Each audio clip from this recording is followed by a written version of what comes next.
into court, what were you thinking you were going to get? Like, did you think you were going to get 10 to 12 years. In between 10 and 12 years. Is what so I was sitting thinking. there in that chair before he pounds that thing, you're thinking 10 to 12, Yeah. and you end up here in 26. Yeah. That must have been a nice. Oh, listen, I mean, never saw, and it was so funny is that there were guys in the unit that the guys in the in the marshal's holdover in the unit I was being held in. You know, I got my PSI, and they're like, "Bro, you realize your PSI says this?" And I'm like, "Right." And they're like, that's what you're going to get. I'm like, no, you don't understand. My lawyer's going to argue. My lawyer said this. They're like, oh, no, Cox. That's not how it works. And I'm like, because they've been through the Fed. Like, I don't know anything. Yeah, so they know what's going to happen. They know. And when I came back, I was just like, I couldn't believe it. And what's that feeling like when you come back and you sit down? Never been to jail before. Yeah, you did your fucked up shit, but it's different when somebody, when you just get hit with 26 years in prison in your life. When you come back and you sit down, are you just? There's numb. nothing to even say. I was just numb. I was completely numb. But look, I'd actually I just could tears rolling down my face. I could not. I was in shock. And then I felt better. Then not felt better, but at least I got myself under control before I got back to the unit. Well, I knew that the news was going to play it. Mm-hmm. And so the news played it. So when I walked into the unit just after the news had played, I walk in and everybody looks over at me, and guys are just like shaking their head, and I see them going like, "Man, I'm sorry." Like, "Bro, I'm sorry." Boom, the tears hit me again. Boom, I start crying. I go straight to my room, close the door, lay in bed. Guys are coming to my door, knocking on the door, going, "Man, Cox, I know it's gonna be okay. I know it seems rough." These are not trained professionals. Yeah. Reface, even though you're not sponsored, but you can be if you want. Look, that's me. So you can put your face on somebody else. Now that's Matt. Yeah, but look, they definitely do. The nose is wider. The nose is wider looking. It is. Yeah, the nose is not. Look at the camera, Matt. Look at the camera. No, look at your. Yep. Yeah, look at that, and then let's go back to the picture here. Hold on. There's Matt. There's picture. Yeah, the nose is wider. Yeah. Play it again for another part because it does start to look more like him. Right there. Keep your face like that. See, it does look like. Yeah, it's got it. It's great. Right there. Pause that. Yeah, that's got him. That's insane. Right, you gotta do. See, now that's pretty much got you pretty good there. Yeah. It's got your eyes, your eyebrows, your nose is right. They gave you a bigger bottom lip, but. Yeah, that looks like it. Yeah, that does look like me, right? That's perfect. When you got, look. All right, so wait, do the last part. The last part is the best. Absolutely. It's perfect. So that would be me with a goatee, I guess. You with the goatee. What do you think's the best spot, Matt? Right there. Right there. Pause it and come up here. This is Robert Moore, worked for NBC, Fox. He's nice enough to be my engineer and click the cameras, and he's also does flying drones for high-end shit if you need a drone.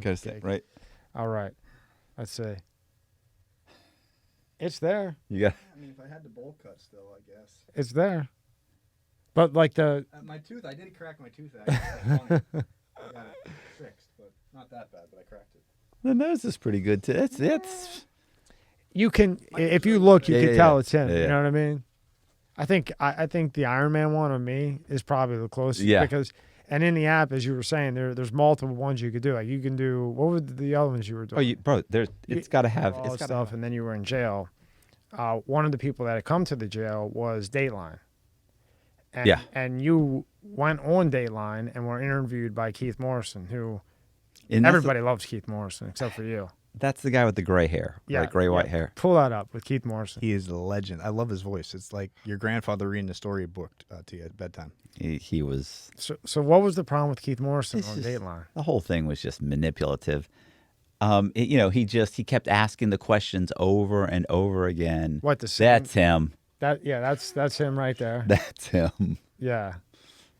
That's our boy right there. Well, I love him. How can you hate him? He looks like an old grandpa who's going to read you a Oh, story. listen, real nice guy. You know what's funny is he talks like that, like in person. That's you how know. it- And I yeah. started laughing. Like as soon as he started talking, I go, "Oh my god!" I go, "You really sound like that. You really talk." I thought it was like a shtick. You know, I thought you were just playing a part. Yeah.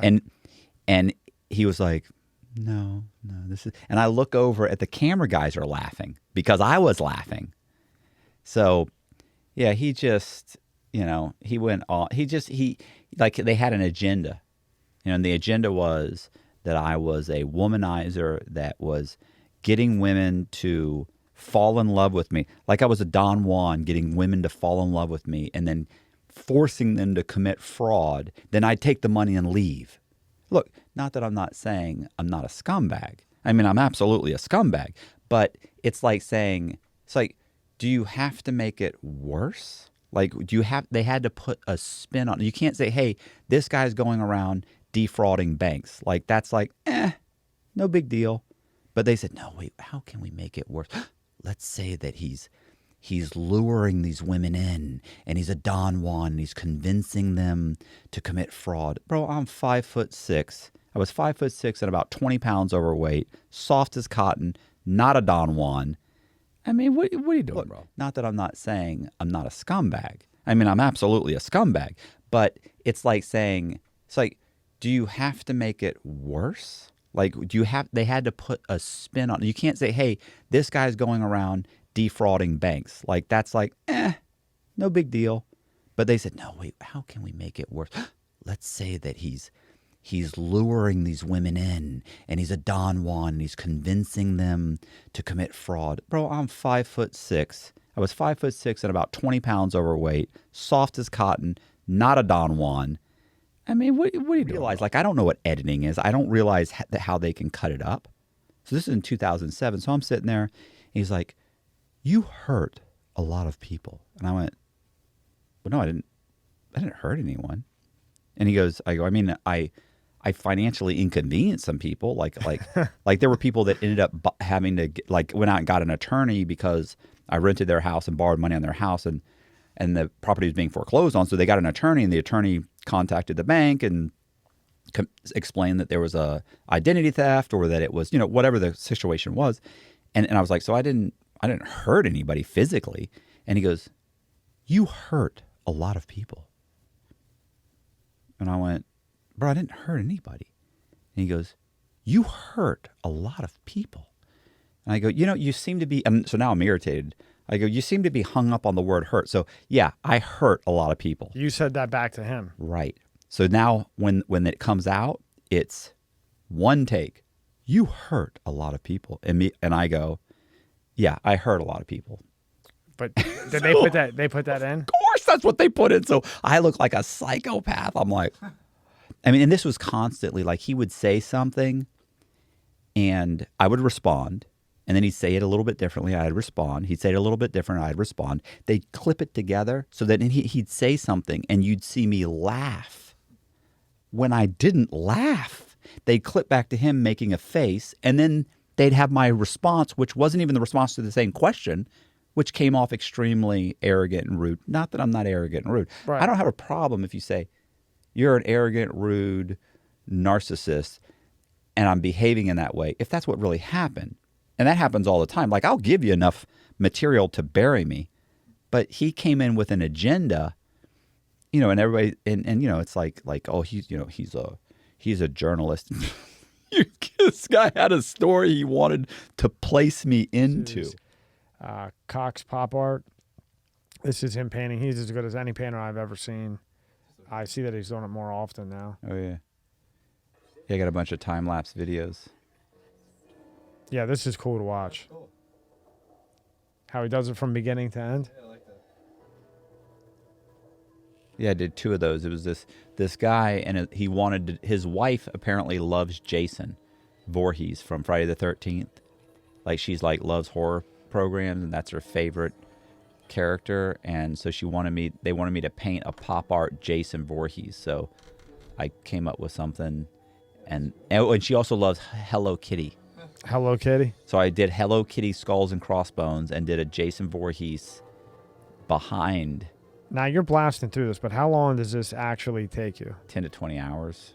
10 to 20 fucking hours? And you can't do it like in a row. Like it's not like this. Like this is I've had guys who think, oh, you do it in like a day. I'm like, bro, every couple of seconds I got a different shirt on.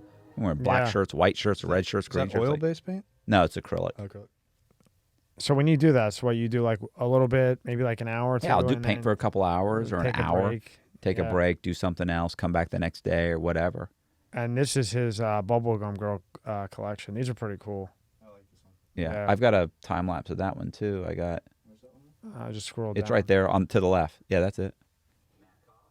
And this is your Bubblegum Girl, right? Yeah, this is like a 1-minute video on. Yeah, play it.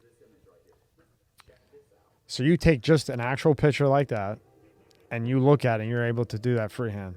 Well, this one's actually a modified screen print. So I'm painting it in, and then I do a screen print over it. It gives it like a pixelated look, which is really cool. But I basically paint the entire painting, and then I do a screen print over it, which gives it a super cool look. Uh-oh. You want me to turn that back off?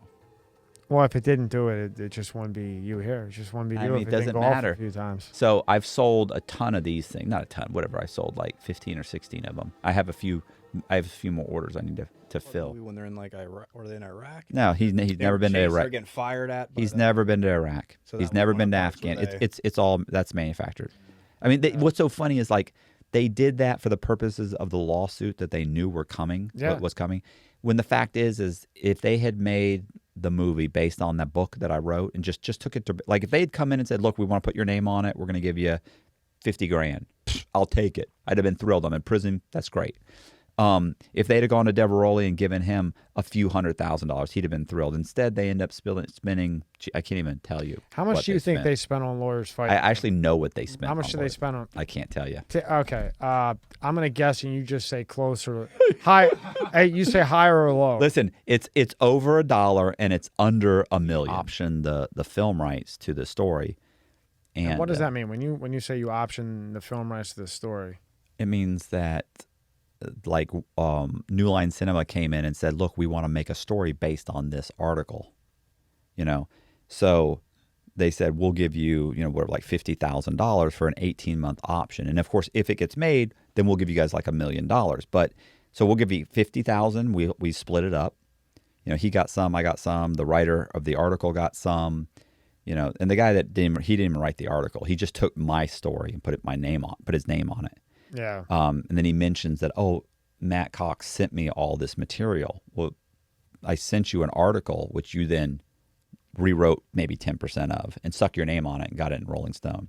And my name was supposed to be on the article. The last minute he changed it. He took it off? Yeah, last minute they changed. They took it off. And I know I talked to the owner or the editor of Rolling Stone, and he said your name was never on the article. We never talked about you being on there. He came in and said, I wrote this article, and my name was never on it.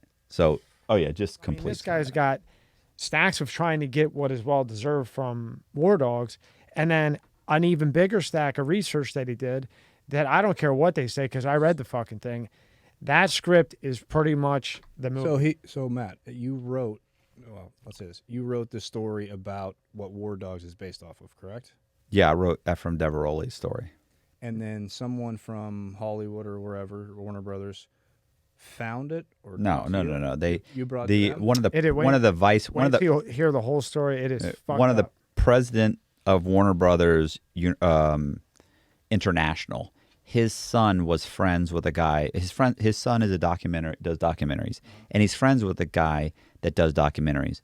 So they were having issues with the script and Jonah Hill. There wasn't enough about Deveroli. So the head of Warner Brothers president, his son goes to his buddy. His buddy contacts Deveroli and says, hey, I understand you have a manuscript. You're writing a book, and you've written. Now, he already had the manuscript. I'd already written it. So he said, I'd love to see it. So Deveroli sends it to him. Now they've got a copy of the manuscript. So they take his manuscript that he wrote. Right. They take the manuscript. Just to make it clear. And according to Deveroli, I've never made this allegation, but according to Deveroli, they used the manuscript to write the story. Now, Warner Brothers' argument to that was, we used we read the manuscript just to make sure that we didn't copy it exactly, so that we changed it enough so that it's not the original story.